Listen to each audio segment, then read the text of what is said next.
what comes to mind when you hear the name Cleopatra? Maybe you imagine one of history's most beautiful women, a seductive queen wrapped in gold, a love affair with Julius Caesar, another with Mark Antony. Maybe you see a basket carrying a deadly snake, and finally, tragedy. But what if almost everything you think you know about Cleopatra is incomplete? What if history has remembered the legend, but forgotten the woman? What if Cleopatra's greatest weapon wasn't her beauty at all, but her extraordinary intelligence? She lived during one of the most dangerous periods in world history, ancient Egypt, the civilization that had built the pyramids, worshipped powerful gods, and ruled the Nile for thousands of years. Egypt was slowly being surrounded by a young republic whose ambition seemed limitless. That republic was Rome. Every year, Rome grew stronger. Every year, Egypt became more vulnerable.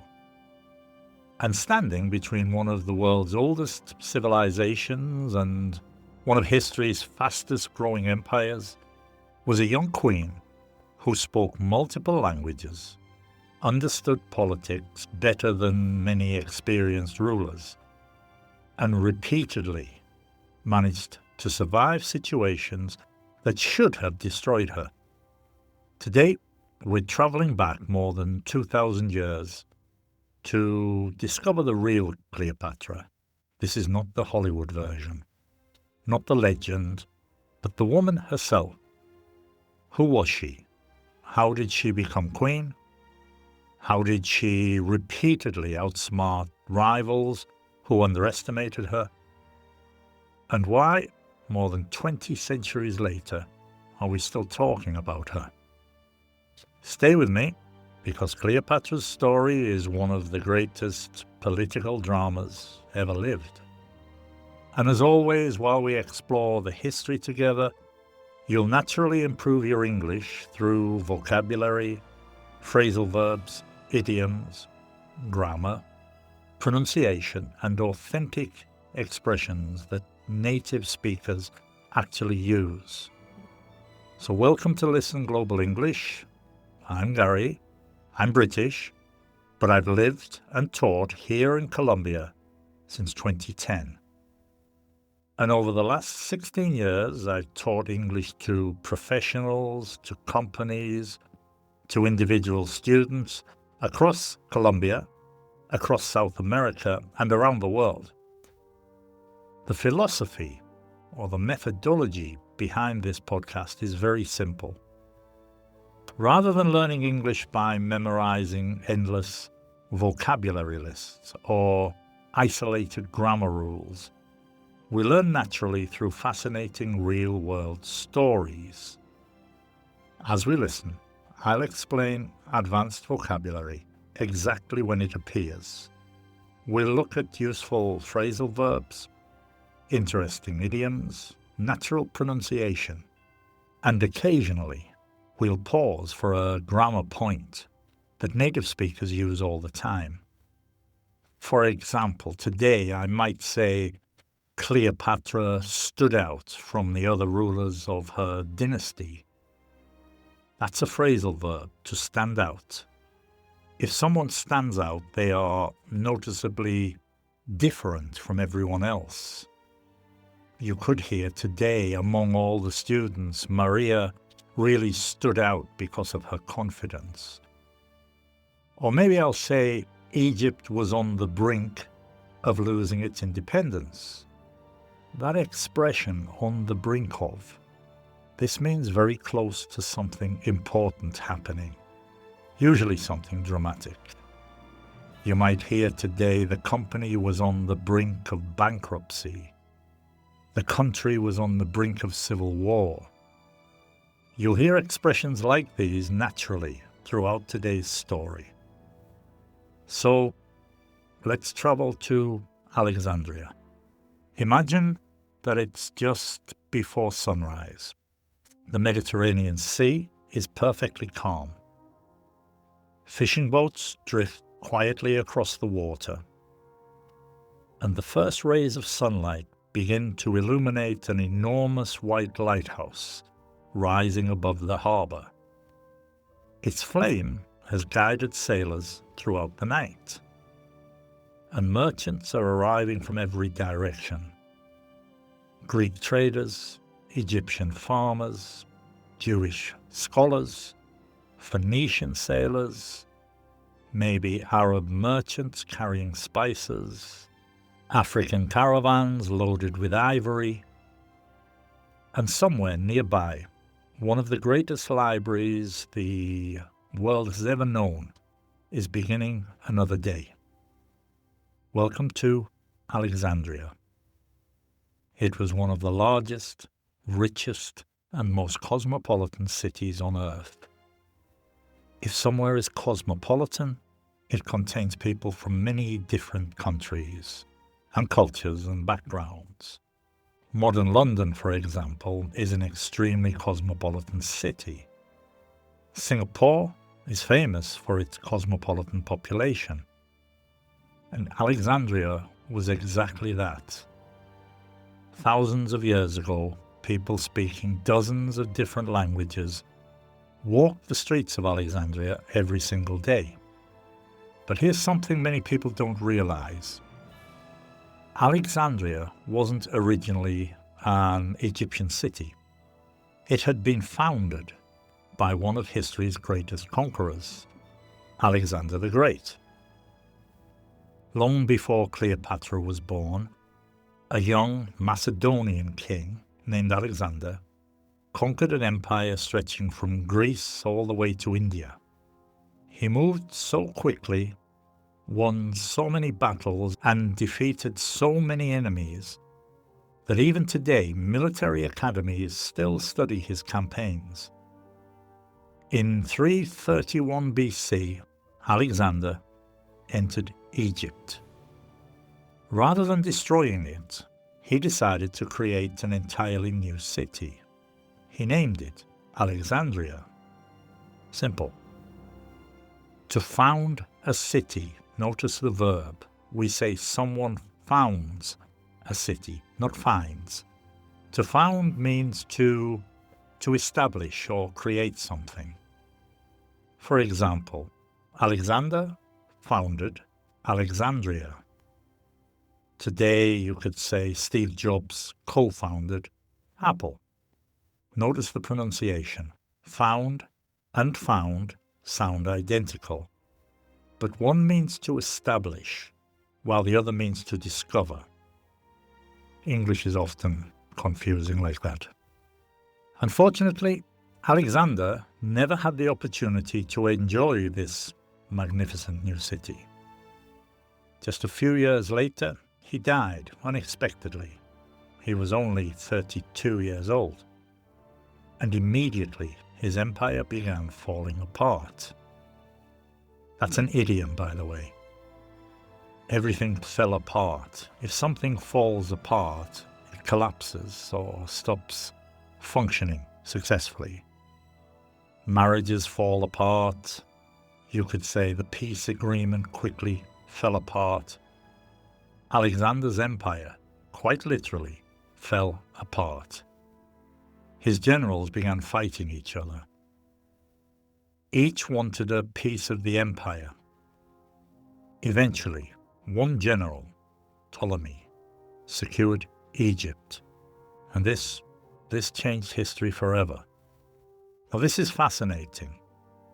Although Cleopatra is remembered as an Egyptian queen, she wasn't ethnically Egyptian. In fact, none of her family were. They were Greek Macedonians. Their ancestors had arrived with Alexander more than 2 centuries earlier. A dynasty is just a family that rules a country over many generations. For example, you might hear the Tudor dynasty ruled England during the 16th century. The Ming dynasty ruled China for almost 300 years. Cleopatra belonged to the Ptolemaic dynasty, and this family ruled Egypt for almost 300 years before Cleopatra was even born. But this dynasty had a rather unusual tradition, actually very unusual. Brothers married sisters, uncles married nieces, close relatives married one another repeatedly. Why? Well, this was to preserve the royal bloodline. A bloodline refers to family ancestry. As an example, you might hear the royal family wanted to preserve its bloodline, or even the horse came from a famous racing bloodline. Today, most people understandably find this shocking. But we have to remember something important when studying history. You need to put yourself in someone else's shoes. This means try to understand another person's circumstances instead of judging them using modern values. History becomes much more interesting when we ask, why did people think this made sense? Instead of simply saying, that seems strange. For the Ptolemies, marrying within the family reduced the chances of another powerful family claiming the throne. At least that was the theory. In reality, it usually created even more conflict, because brothers and sisters also became political rivals, and we'll soon hear just how dangerous that became for Cleopatra. If you had visited Alexandria during Cleopatra's childhood, you might genuinely have believed you were visiting the greatest city in the world. The famous lighthouse, known as the Pharos, that stood more than 100 meters tall. For centuries it ranked among the 7 wonders of the ancient world. And nearby stood something perhaps even more remarkable, the Library of Alexandria.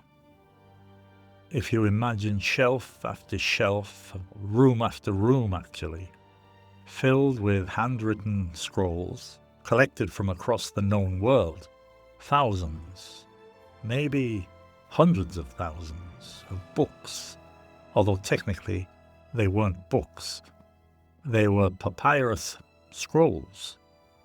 Ships arriving in Alexandria were sometimes required to surrender any manuscripts they carried. Copies would be made for the owners, but the originals remained in the library. Can you imagine that today? Arriving at an airport and customs saying, "Thank you very much, we're keeping your books." A manuscript, by the way, is an original written document. Today we usually use the word manuscript before a book has been published. This enormous collection attracted the greatest minds of the ancient world.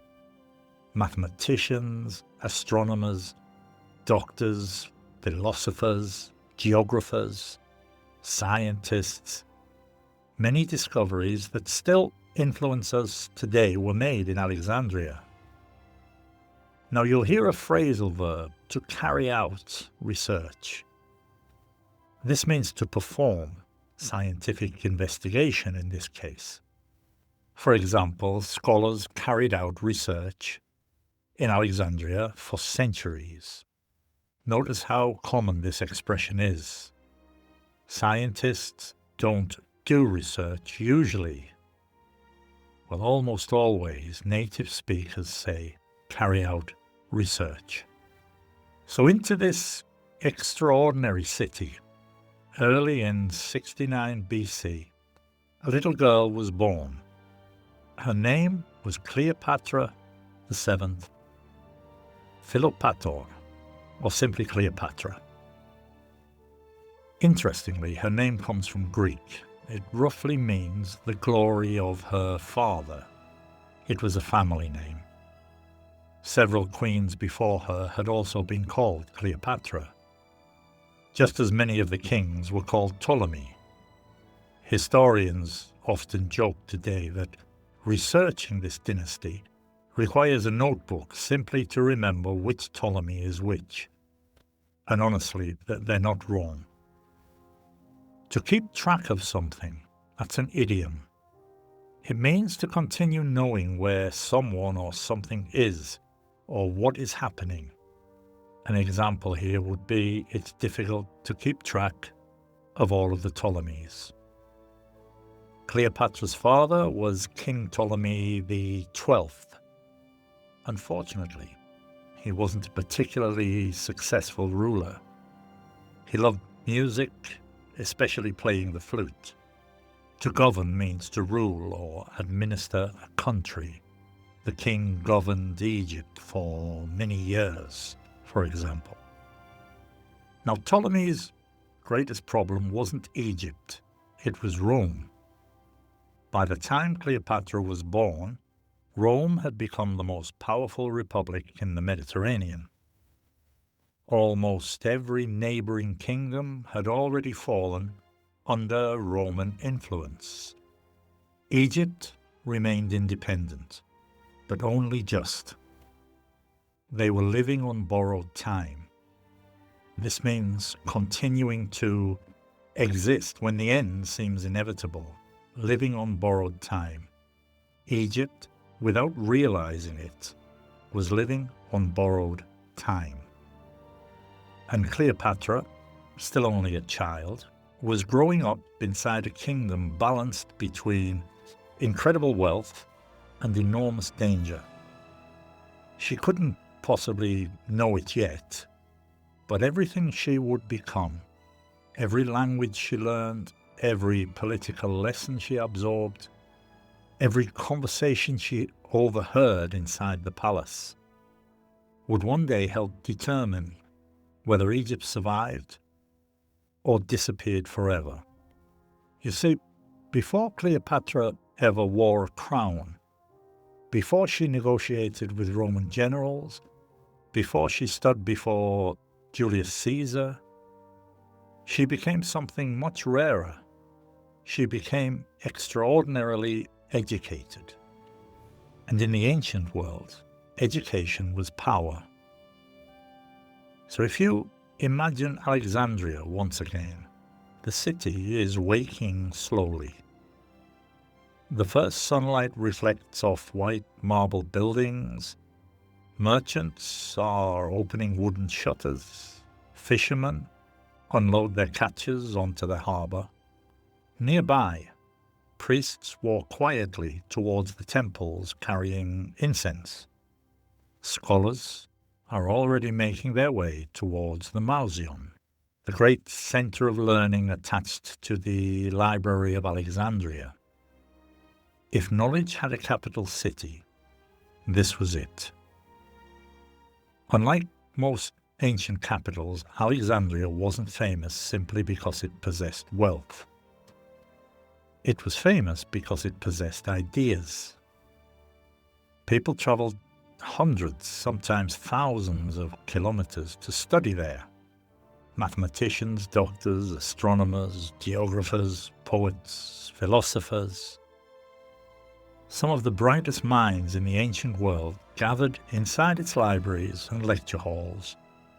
And somewhere inside the royal palace, a young princess was receiving an education unlike almost anyone else of her generation. Now, a scholar, when we say a scholar is someone who studies a subject in great depth, usually at a very high academic level. The Library of Alexandria, for instance, attracted scholars from across the Mediterranean.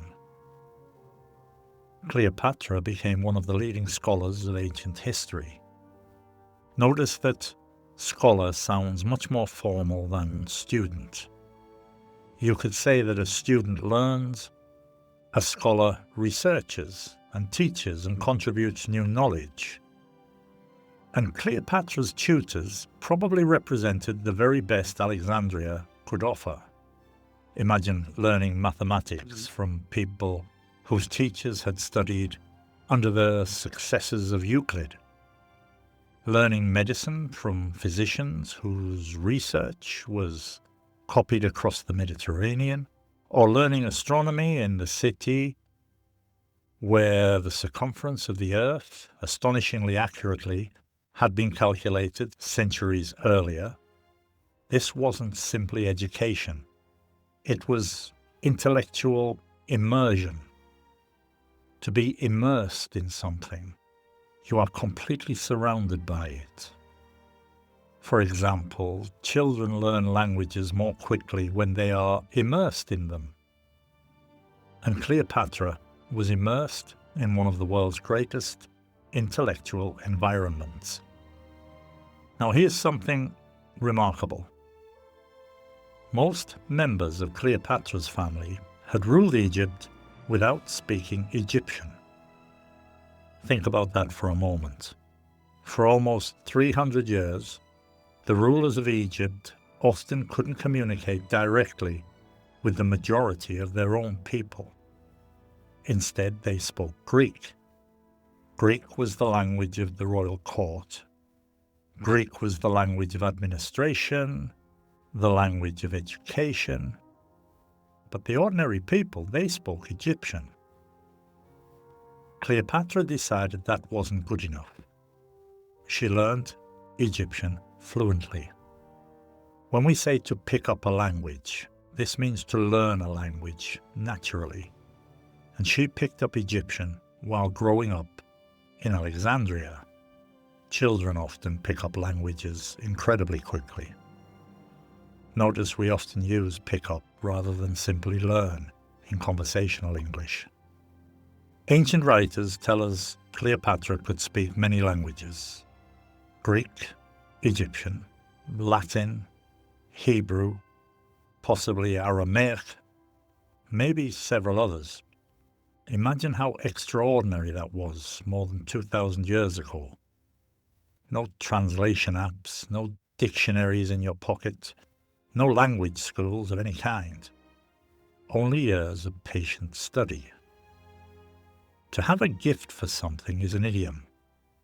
If someone has a gift for languages, it means they possess natural ability. Cleopatra clearly had a gift for languages. My wife, Lucia, has a gift for explaining complicated ideas simply, for example. Now, modern historians increasingly believe this ability explains much of Cleopatra's later success. Think about diplomacy. If you are meeting ambassadors from different kingdoms, which creates the stronger impression? Speaking through an interpreter or greeting each visitor personally in their own language? Language creates trust. Language builds relationships, and language also demonstrates respect.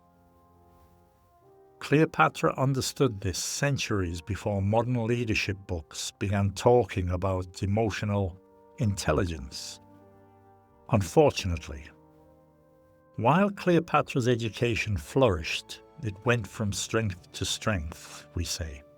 Her father's government did not. King Ptolemy XIII occupied one of the richest kingdoms in the Mediterranean. Egypt exported enormous quantities of grain. It traded luxury goods. Its ports connected Africa, Arabia, India, and the Mediterranean world. Yet despite this wealth, the kingdom had become dangerously dependent on Rome. If something is dependent on something else, it means it cannot function properly without it. You might hear many countries are dependent on imported energy today, and the king became increasingly dependent on Roman support. Imagine borrowing money from a neighbor. At first, everything seems manageable. Then you borrow more and more. Eventually, the neighbor begins making suggestions. then requests, then demands. Before long, you discover that although your house still belongs to you, someone else is making many of the important decisions. That, in many ways, was Egypt's relationship with Rome. If you hear an idiom, to call the shots, this means to make the important decisions. As an example here, officially Egypt was independent, but Rome increasingly called the shots. Native speakers use this expression constantly. Who calls the shots around here, for instance? Meaning who's really in charge? Who calls the shots? Now, Rome didn't necessarily want to conquer every kingdom immediately. Often, it preferred influence. Influence was cheaper. Roman politicians supported kings who remained loyal. Those kings repaid Rome through taxes and trade and political cooperation. Ptolemy XII understood this perfectly. Without Roman backing, he might lose everything. Unfortunately, many Egyptians hated this arrangement. When Cleopatra was still young, political unrest exploded. Many Egyptians blamed her father for allowing Roman influence to grow too strong, and eventually he lost his throne. So imagine what that must have felt like for Cleopatra. One day you are living inside one of the grandest, the greatest palaces on earth, and the next, your family is fleeing the country. To flee means to run away from danger. It's an irregular verb. The present is flee, the past is fled, and the past participle is fled. The royal family fled Egypt. Ptolemy traveled to Rome itself, hoping to persuade powerful senators to restore him to the throne, and he took Cleopatra with him. This decision may have changed her life forever, because for the first time, Cleopatra experienced Rome, not as an idea, but as reality. Imagine arriving there. Rome wasn't yet the marble city many people imagine. It was noisy, crowded, chaotic. Construction seemed to be happening everywhere, and politicians argued constantly. Military commanders, they competed for influence and money, power, ambition, everything mixed together. And young Cleopatra watched it all. She saw something important. Egypt possessed history. Rome possessed momentum. Momentum means the force that keeps something moving or growing. For example, Rome had enormous political momentum. You'll hear it today in business English. The company gained momentum after launching its new product, for example. Cleopatra also witnessed something else. Politics in Rome wasn't governed solely by laws. It was governed by relationships. Who knew whom? Who owed favors? Who supported whom? In many ways, politics looked like an enormous chess match. We have an idiom here, to know which way the wind is blowing. This means to understand how a situation is changing. Successful politicians usually understand which way the wind is blowing. Cleopatra began learning exactly that. Her father eventually regained his throne, but only because Roman military power restored him. There was a terrible price to pay. His eldest daughter, this is Cleopatra's sister Berenice, who had ruled during his absence, she was executed. Imagine how shocking that must have been. This wasn't simply history, this was family. It taught Cleopatra one unforgettable lesson. Inside the Ptolemaic dynasty, losing power often meant losing your life. Notice how historians describe these events. By the time Ptolemy returned to Egypt, Berenice had already been proclaimed queen. Why had been proclaimed? That's because that action happened before another action in the past. That's why native speakers use the past perfect so much in storytelling. I'll give you another example. By the time Cleopatra came back to Alexandria, she had already learned one of history's greatest political lessons. This is the past perfect, often used in storytelling. Years passed. Cleopatra, she continued studying, continued observing, continued preparing. Then, in 52 BC, something extraordinary happened. Her father officially named her regent. A regent is someone who governs on behalf of another ruler, often because the king is ill or absent or too young. It was a clear signal. Ptolemy believed Cleopatra possessed the ability to rule. She was still incredibly young, yet already her father trusted her with responsibility. Or perhaps he simply recognized something everyone else would soon discover. Cleopatra wasn't just another princess. She was different, very different. So the year was 51 BC. The hot Egyptian sun rose over Alexandria as it had done for thousands of years. The Nile continued its slow journey towards the Mediterranean. Merchants opened their shops. Priests entered the temples again. Ships arrived carrying spices and wine and olive oil and timber. To ordinary Egyptians, it seemed like any other day.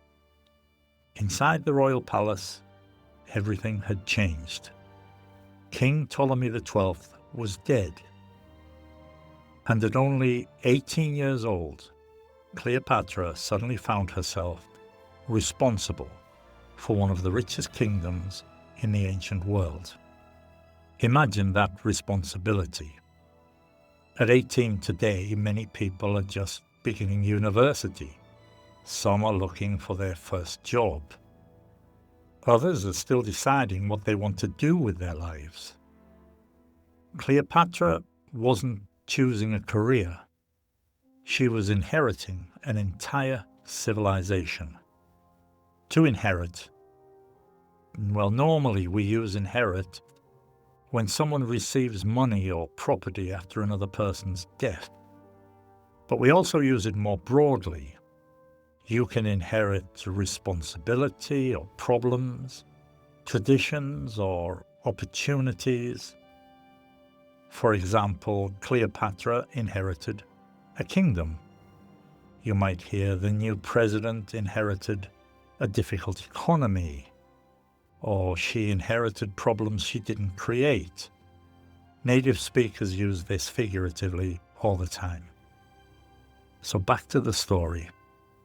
Her father's will declared that Cleopatra would rule alongside her younger brother, Ptolemy XIII.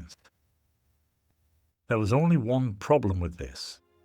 Her brother was around 10 years old.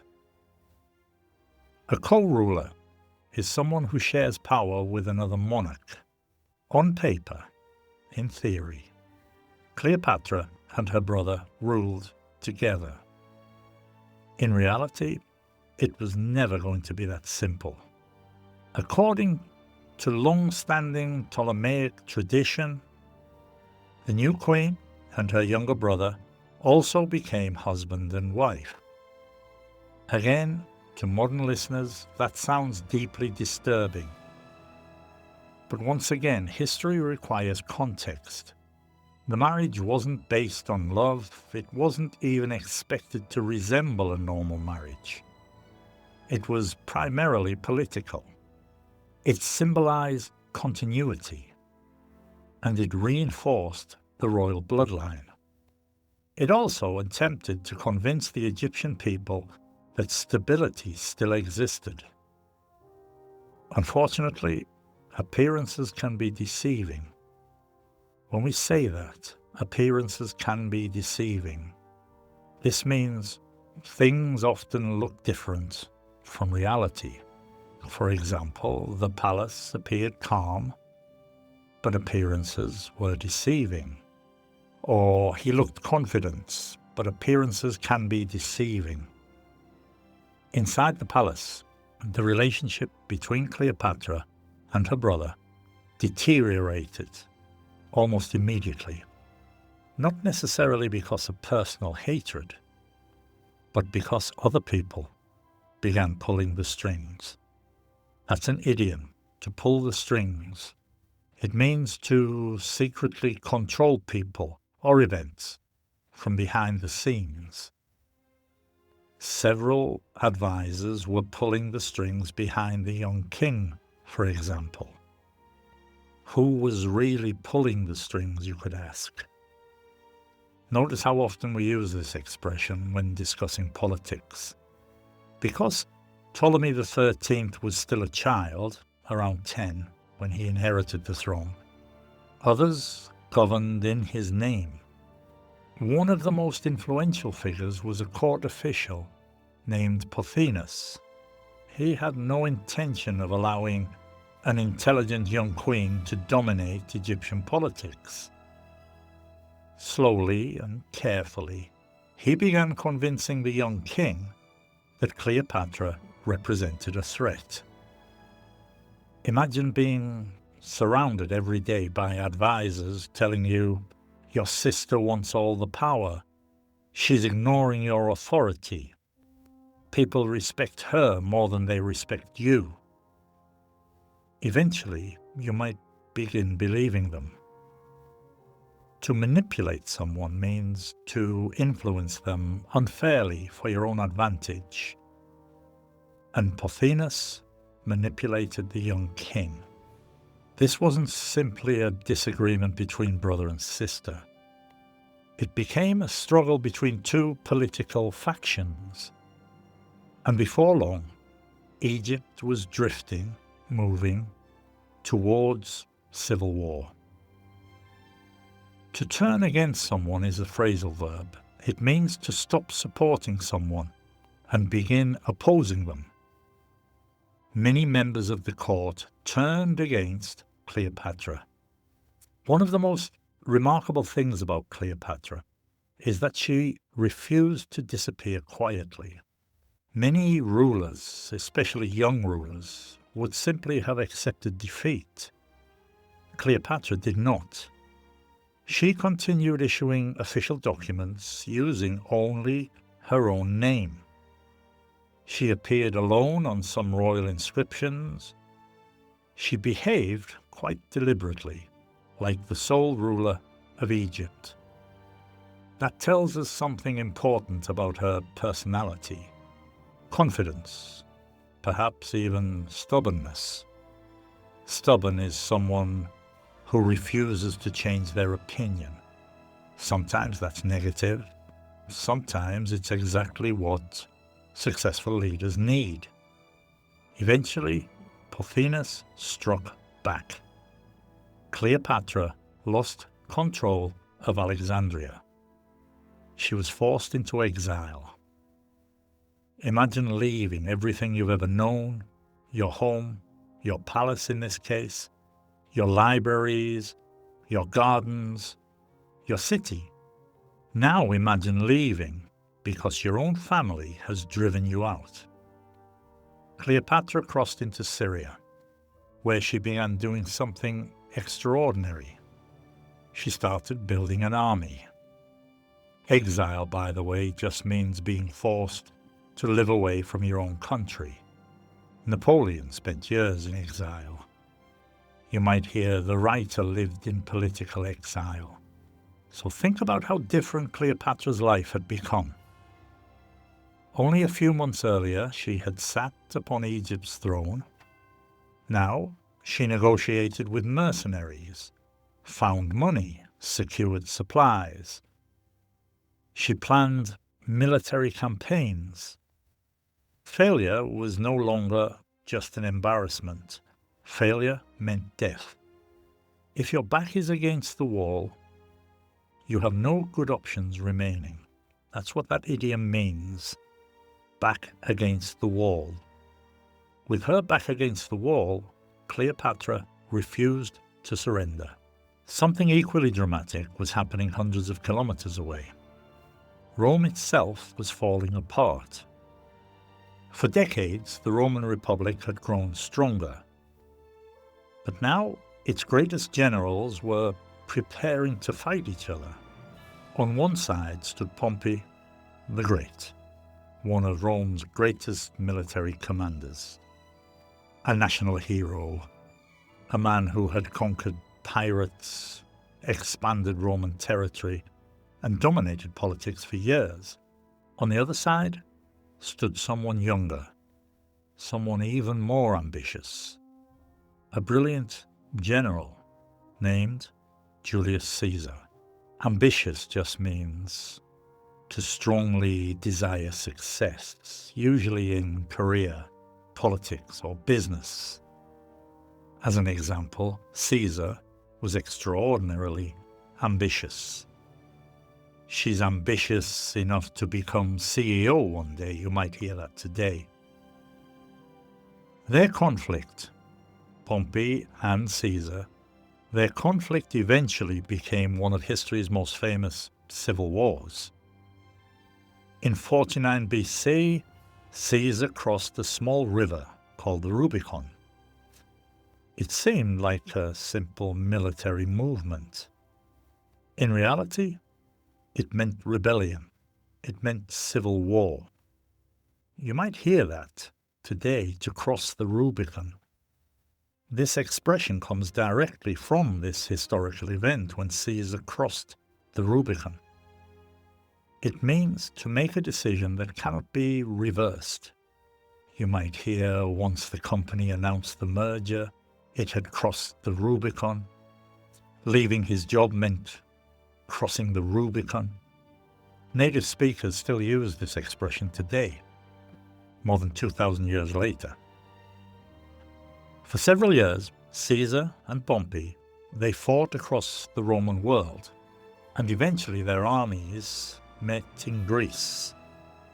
At the Battle of Pharsalus, Caesar won a remarkable victory. Despite being heavily outnumbered, Pompey escaped. But where could he go in reality? He thought carefully. He needed allies, he needed money and ships, food, he needed an army. Then he remembered something. Years earlier, he had helped restore Cleopatra's father to the Egyptian throne. Surely the Egyptian royal family would now repay that favor. So Pompey sailed to Egypt. It seemed like the obvious decision, but it would prove fatal. To repay a favor, by the way, that's an idiom. It means to help someone because they helped you previously. Pompey expected the Egyptians to repay the favor. When Pompey's ship arrived on the Egyptian coast, he expected a royal welcome. Instead, he received an invitation to come ashore in a small boat. As he stepped onto Egyptian soil, Roman soldiers working for Ptolemy XIII's advisors stabbed him repeatedly. He died almost instantly. His head was cut off. and it was presented to Julius Caesar as a gift. Imagine the shock of this. The greatest general in Rome, murdered by people hoping to impress his enemy, to backfire. When something backfires, it means it produces the opposite result from what you intended. You might hear their plan completely backfired. The advertising campaign backfired. Because when Caesar arrived in Alexandria a few days later, he wasn't pleased, he was horrified. Pompey had once been his son-in-law. Yeah, they had become enemies, but Caesar believed the murder had been dishonorable. Instead of rewarding the Egyptians, he demanded answers. At exactly this moment, Cleopatra made perhaps the greatest decision of her life. She realized something. Caesar needed stability, Egypt needed protection, and she needed Rome. If she could convince Julius Caesar to support her, she might recover everything she had lost. It was an extraordinary gamble. If she succeeded, she would become queen again. If she failed, she would almost certainly die. Now, history often changes, not on battlefields, not in great assemblies, not with the roar of armies, but in complete silence. Imagine Alexandria once again. This time night has fallen over the city. The great Pharos lighthouse throws its beam across the Mediterranean. Oil lamps flicker in narrow streets. The smell of the sea mixes with incense drifting from nearby temples. And inside the royal palace, Roman soldiers guard every entrance. Julius Caesar has established his headquarters there. Outside, the city is tense. Supporters of Ptolemy XIII surround the palace.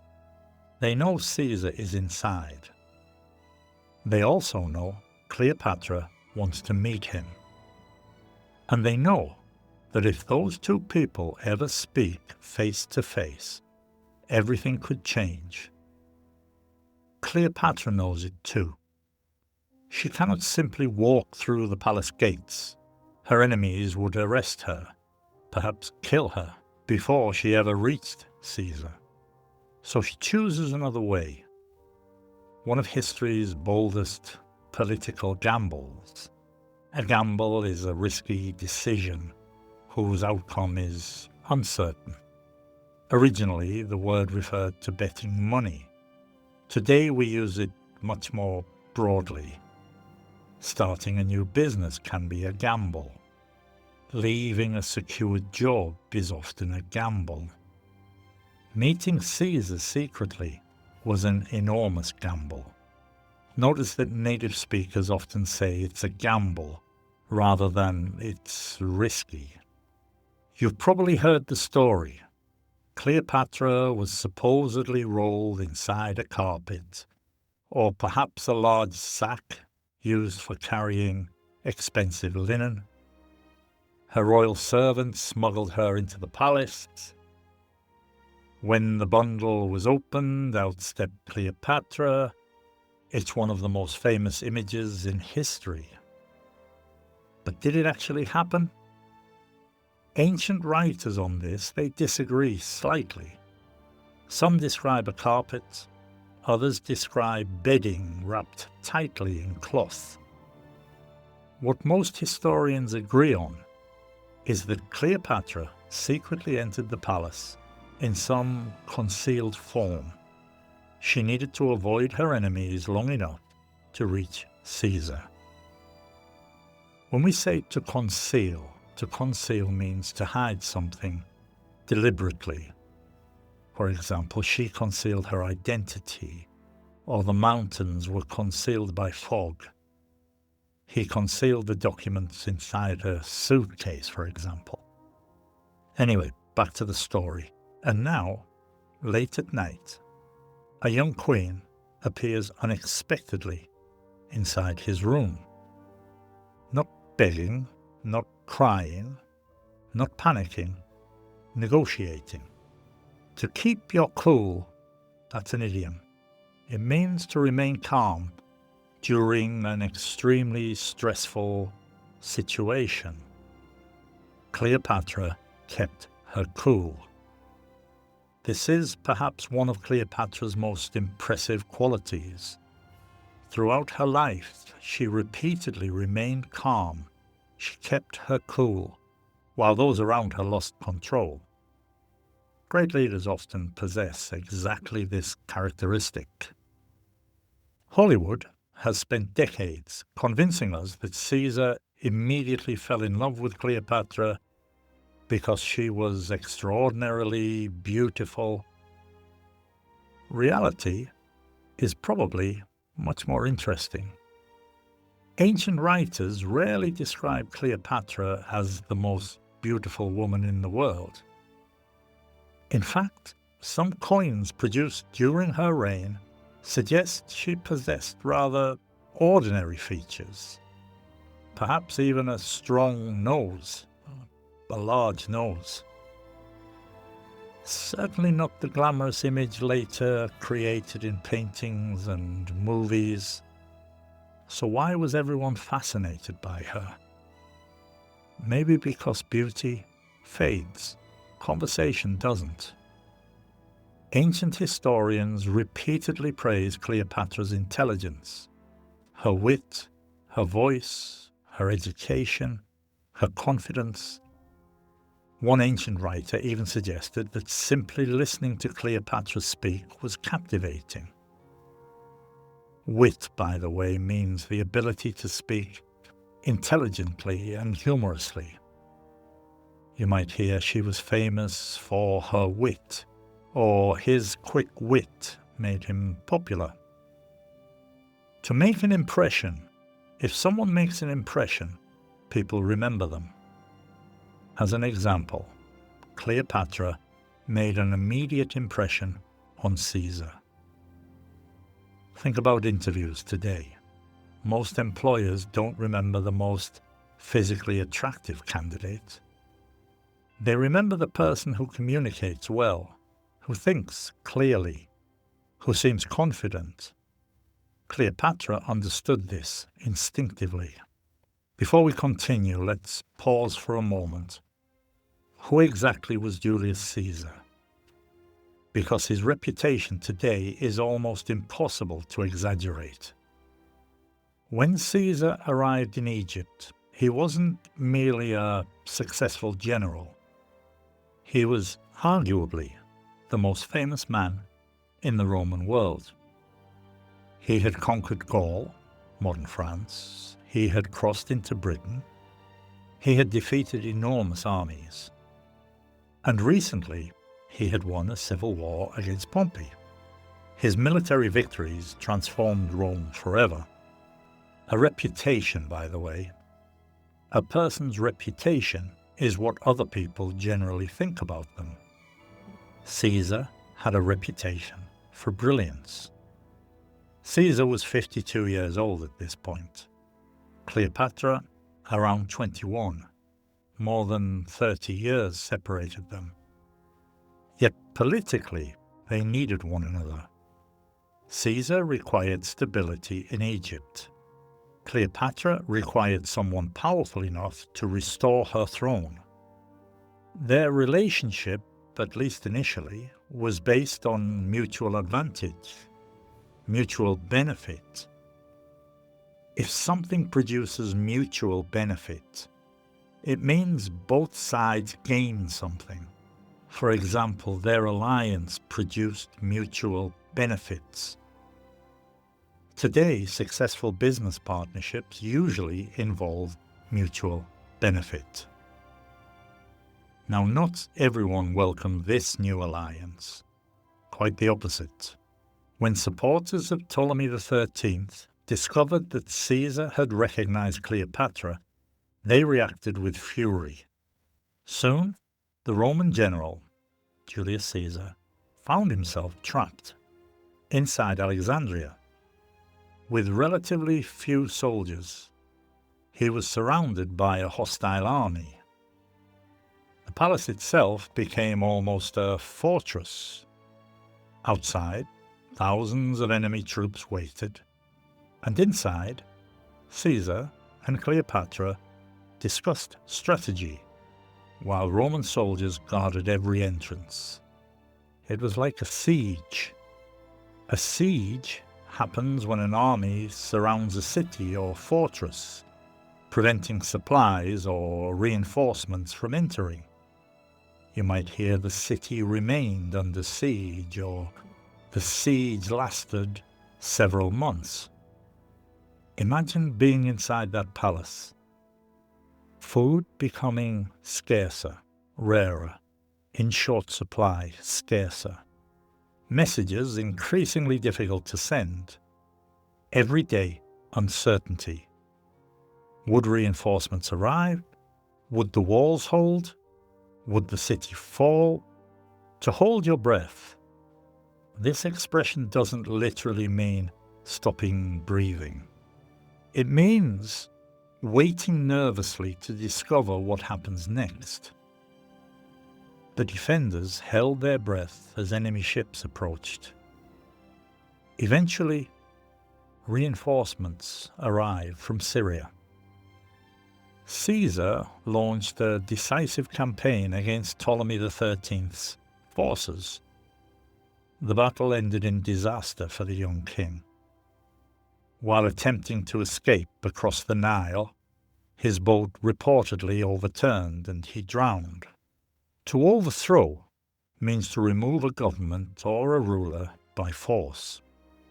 For example, Cleopatra's enemies tried to overthrow her, or you might hear the king was overthrown during the revolution. That's to overthrow. For the second time, Cleopatra entered Alexandria, not as an exile, but as queen. Imagine walking once again through palace corridors where months earlier people had plotted your removal, tried to overthrow you. Imagine passing advisors who had betrayed you. Imagine sitting once more upon the throne. It must have felt almost unreal. Yet Cleopatra had changed. Exile had transformed her, changed her. She was no longer simply an educated princess. She had become a political survivor. There's an idiom here. What doesn't kill you makes you stronger. Although modern psychologists debate this saying, it captures something important about Cleopatra. Every crisis seemed to make her more capable, not weaker. During the following year, Cleopatra gave birth to a son.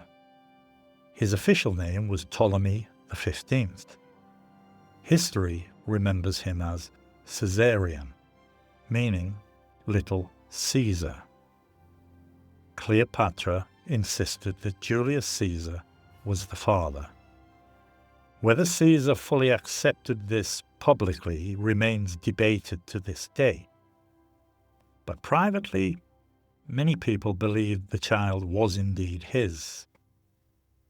An heir, H-E-I-R, silent H, an heir is someone who will inherit a title or a position.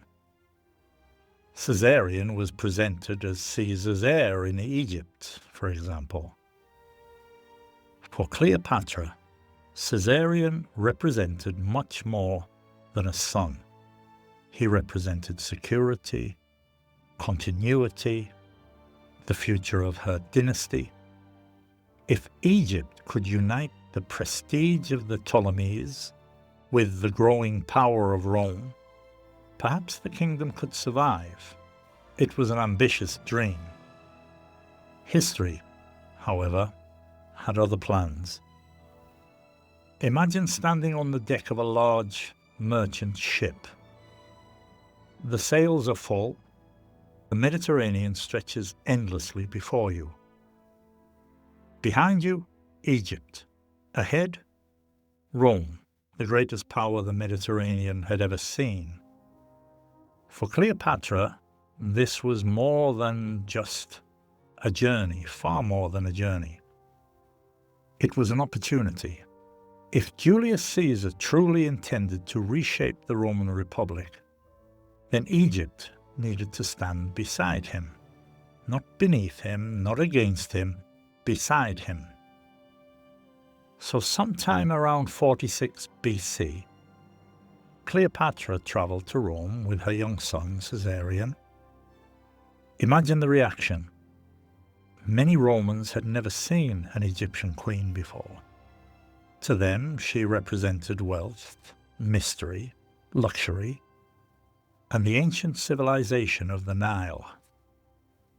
She stayed in one of Caesar's villas on the outskirts of the city.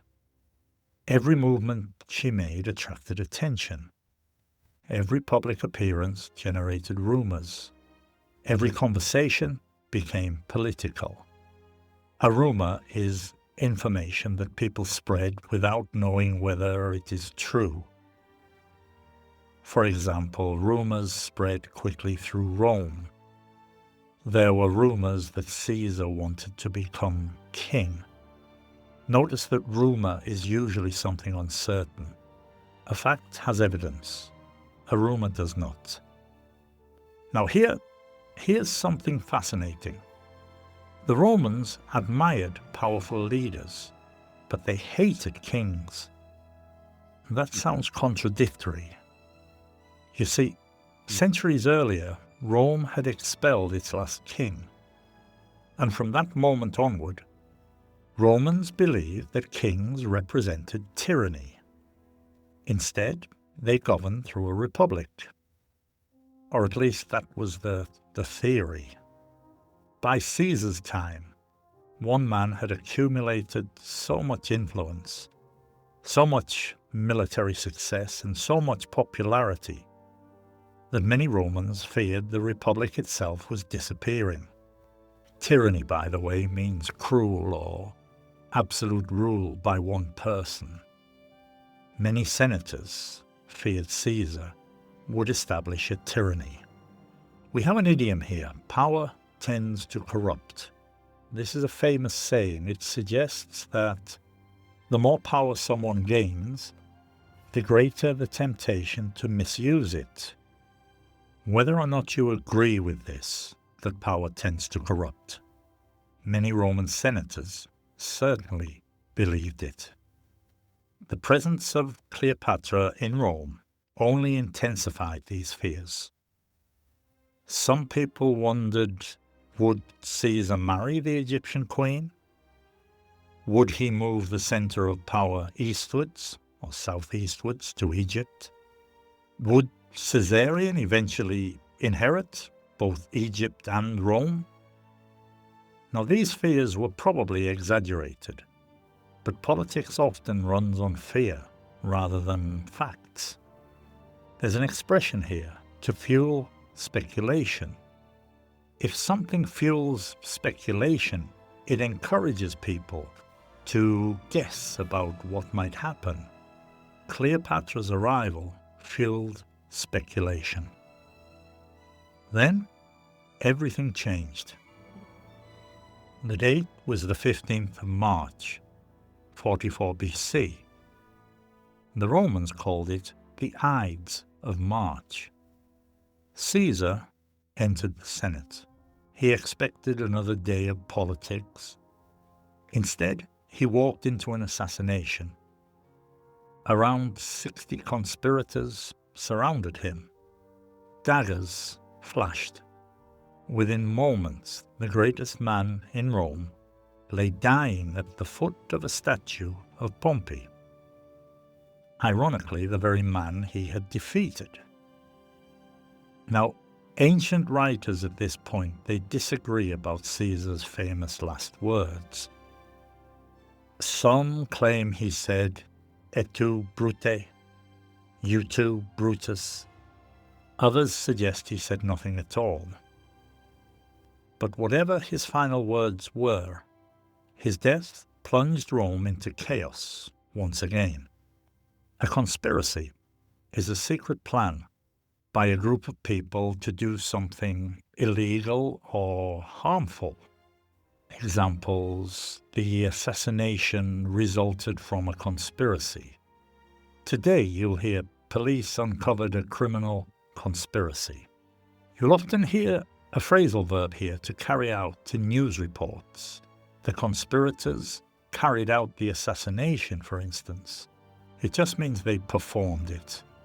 For Cleopatra, Caesar's death was catastrophic. Her greatest ally, the man who had restored her throne, he was gone. And suddenly, Rome had no obvious leader. History sometimes introduces remarkable people at precisely the right moment. Mark Antony was already famous. An experienced general, a gifted cavalry commander, he was one of Caesar's closest supporters. Now, unlike Caesar, Antony was what we say larger than life. He was confident, he was charismatic, generous, and impulsive. He loved magnificent banquets, spectacular celebrations, fine horses and good wine, and expensive clothes. In many ways, he was Caesar's opposite. Yet he was enormously popular with the Roman army. If we say someone is charismatic, it means they naturally attract and inspire other people. Mark Antony was extremely charismatic. He was what we call the life and soul of the party. This describes someone who brings energy and excitement wherever they go. Meanwhile, another young politician quietly began building his own power. His name was Octavian. He was only 18 years old. At first glance, at first look, he didn't seem particularly impressive. He wasn't a famous general. He wasn't physically imposing. He wasn't known for dramatic speeches or anything like that. But like we said earlier, appearances can be deceiving. Octavian possessed something extraordinary: patience, discipline, and political intelligence. Most importantly, perhaps, Caesar had adopted him as his legal son and heir. That single decision changed Roman history forever. An heir apparent is the person expected to inherit a position. Octavian became Caesar's heir apparent. Several years later, Cleopatra received an invitation, or perhaps a summons. Mark Antony wanted to meet her. The location? The city of Tarsus, in modern-day Turkey. Many rulers would have hurried there immediately. Cleopatra did the opposite. She deliberately arrived late, very late. Why? Because first impressions matter. She intended to create one that nobody would ever forget. So imagine the scene. The river Cydnus glitters beneath the afternoon sun. People crowd the riverbanks. Word has spread that the Queen of Egypt is approaching. Then, in the distance, a magnificent royal barge appears. Purple sails catching the sunlight, silver oars rise and fall together, and perfume drifts across the water. Musicians begin to play, and ancient writers tell us Cleopatra dressed herself as the goddess Isis, or perhaps Aphrodite, depending on who you read. Servants surrounded her. The entire arrival had been carefully choreographed. Nothing was accidental. She wasn't merely traveling, she was making a statement. To choreograph, by the way, Normally we use choreograph when describing dance, but metaphorically it means planning every detail carefully. You'll often hear the event was carefully choreographed, or his media appearance was completely choreographed.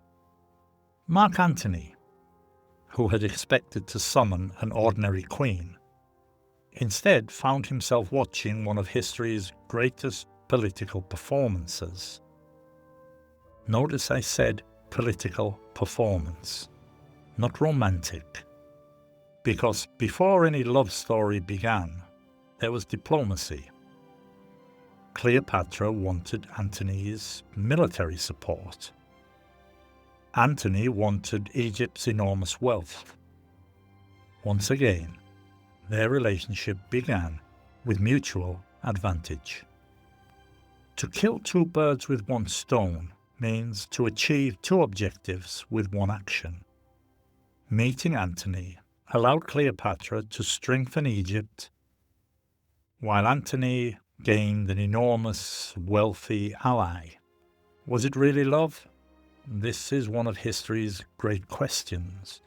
Did Antony genuinely love Cleopatra? Or was it politics? Perhaps both.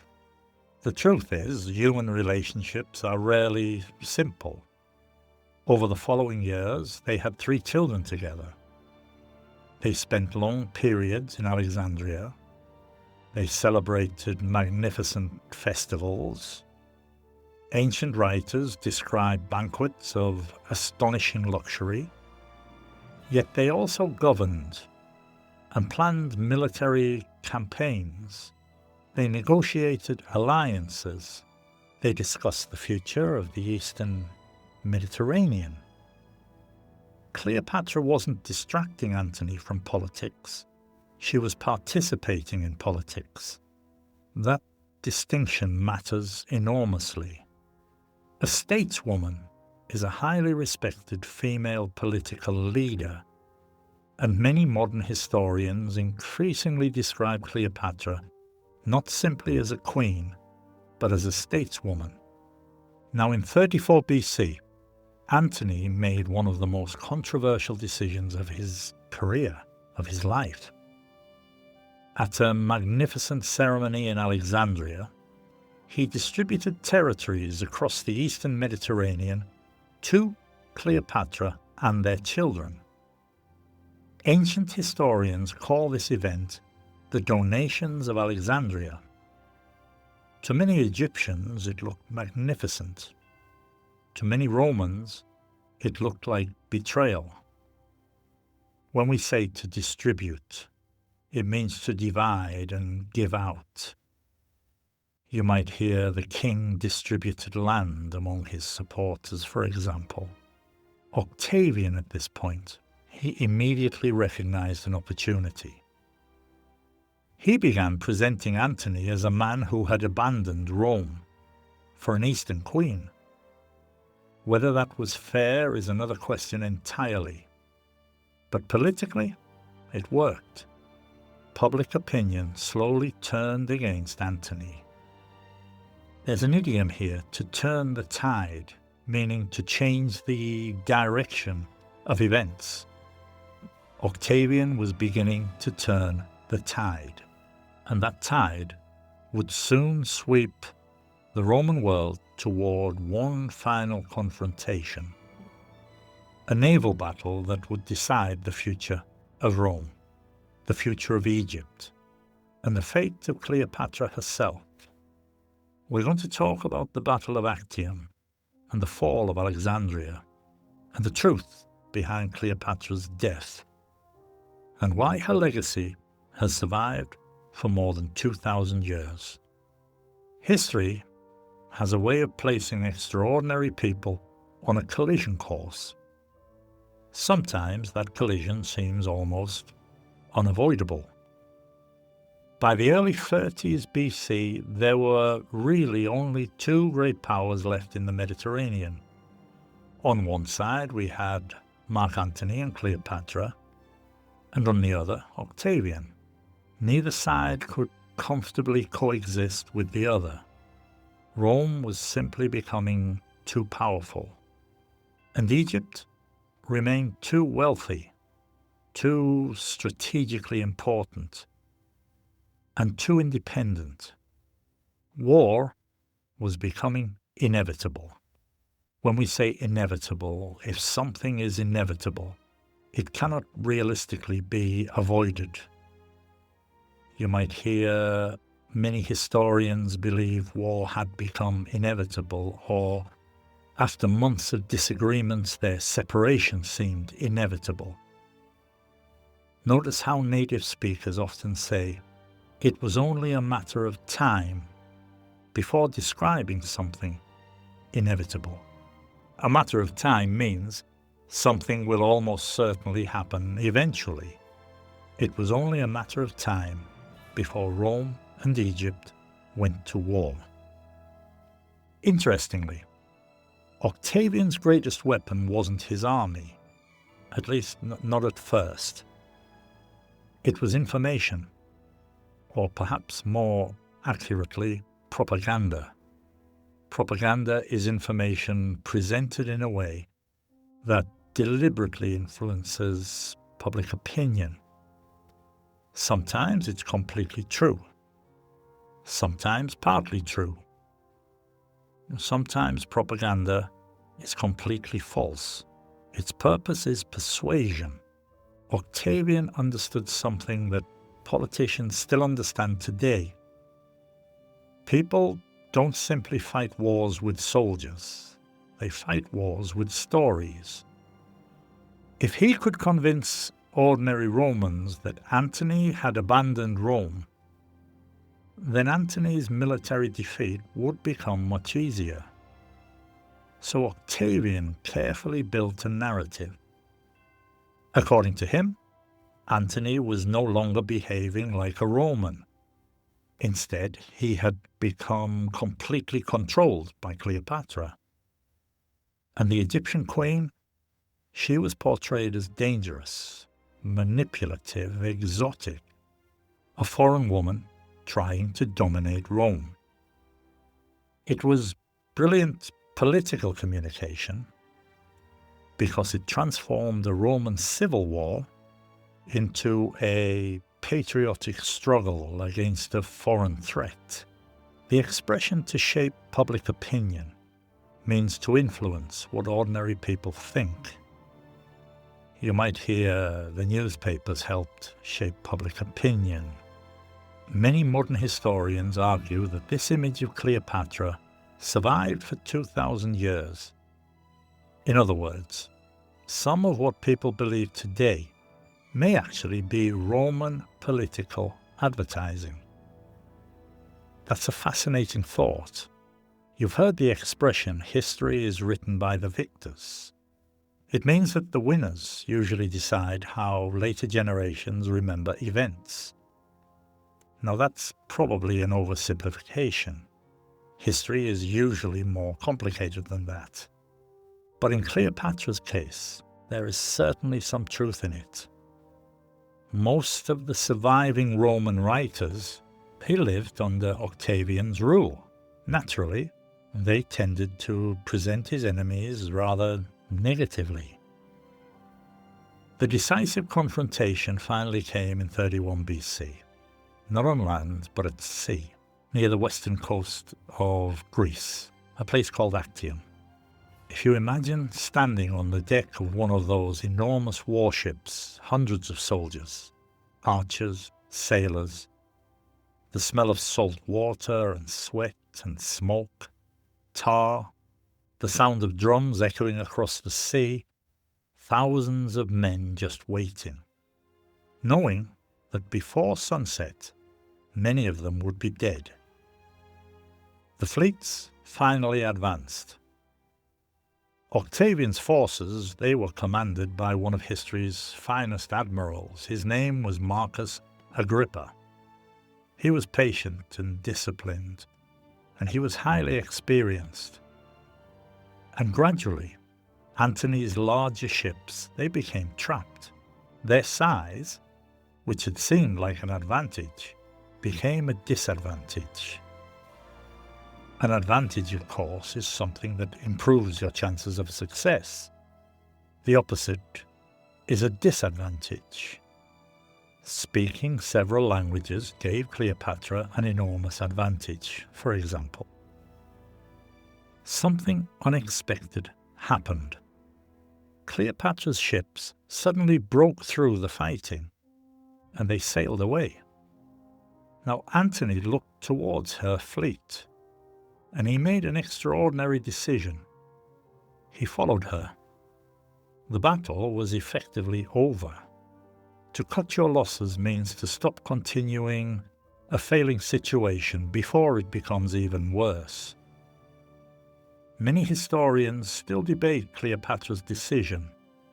Was she abandoning the battle? Was she saving the treasury? Was she following a prearranged plan? No one knows for certain. But once she left, the outcome became inevitable. The journey back to Egypt must have felt very different for her from previous triumphs. There were no cheering crowds, no celebrations, no victorious processions, only uncertainty. Both Antony and Cleopatra understood something. Octavian would come, not immediately, but eventually. And when he arrived, Alexandria would almost certainly fall. Yet Cleopatra refused to surrender psychologically. Instead, she continued preparing, strengthening the city, organizing finances, planning possible negotiations.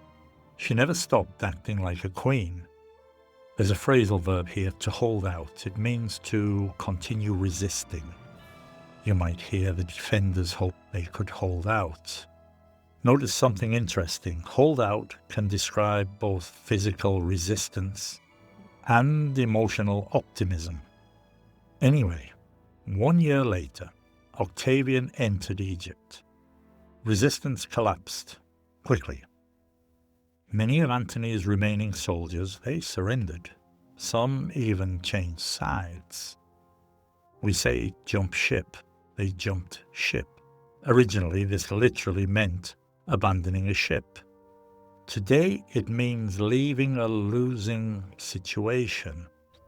You could hear several officers jumped ship, or today, in modern business English, investors began jumping ship when the company encountered problems. Mark Antony received false information, suggesting Cleopatra had died. He was heartbroken. He believed his life was over. He stabbed himself. The wound, however, didn't kill him immediately. Ancient accounts tell us he was carried to Cleopatra's mausoleum, where he died in her arms. Whether every detail is accurate, we cannot know. But the story has survived for more than 2,000 years because of its extraordinary emotional power. A mausoleum, by the way, is a large building designed as a tomb. You might hear the emperor was buried inside a magnificent mausoleum. Now Cleopatra stood alone. Almost. She still had Caesarion. She still possessed enormous wealth. But politically everything had changed. Octavian intended to take her to Rome, not as a queen, as a prisoner. Imagine that. The woman who had ruled Egypt, paraded through Roman streets as part of someone else's victory celebration. Cleopatra understood Roman politics. She knew public humiliation could become permanent. She decided she would not allow that to happen. She would take matters into her own hands. This means to solve a situation yourself.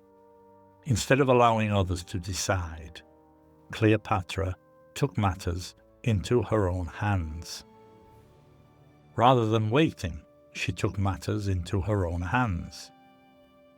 Almost everyone knows the traditional story, a basket of figs hidden inside an asp, an Egyptian cobra.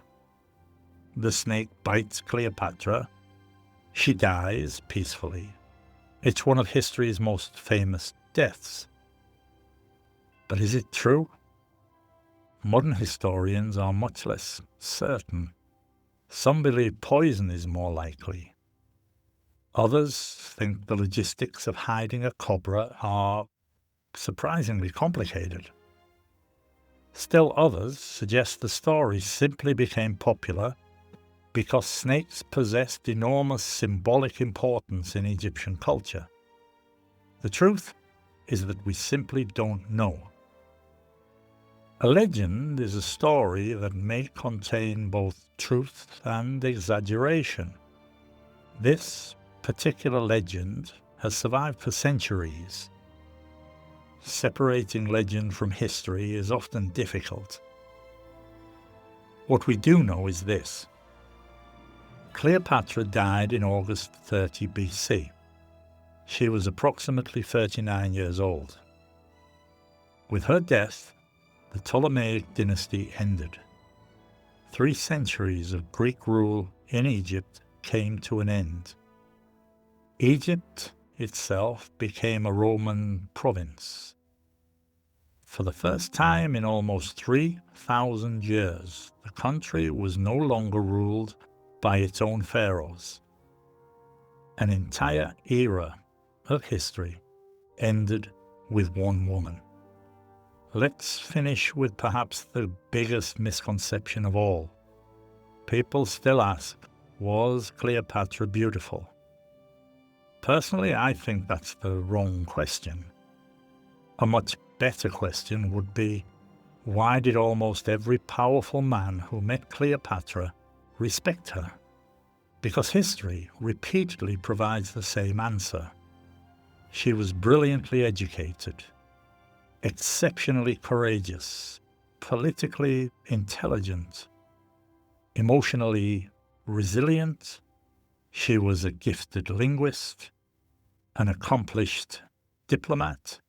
She understood theatre, psychology and leadership, economics, religion, international politics, and those qualities last much longer than physical beauty.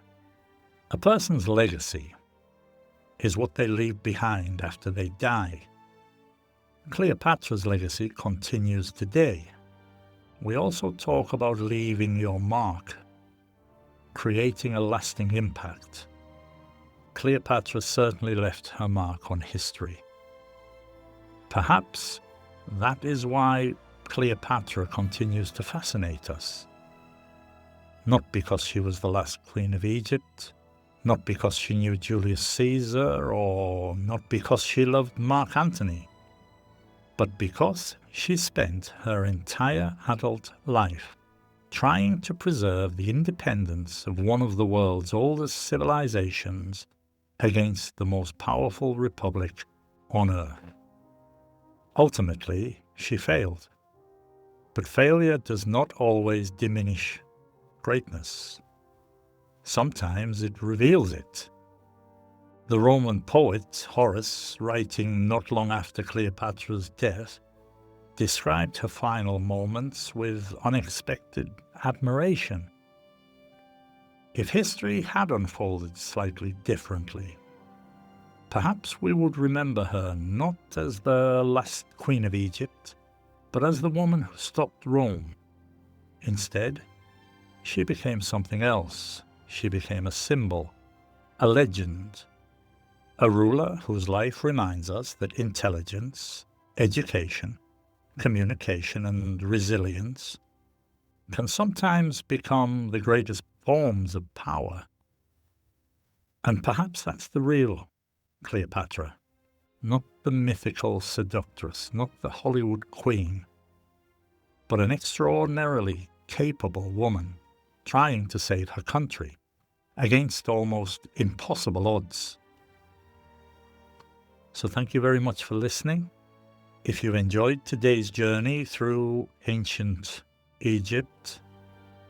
Keep listening, keep learning, and keep practicing your English. And I'll see you again on Listen Global English. Bye-bye for now.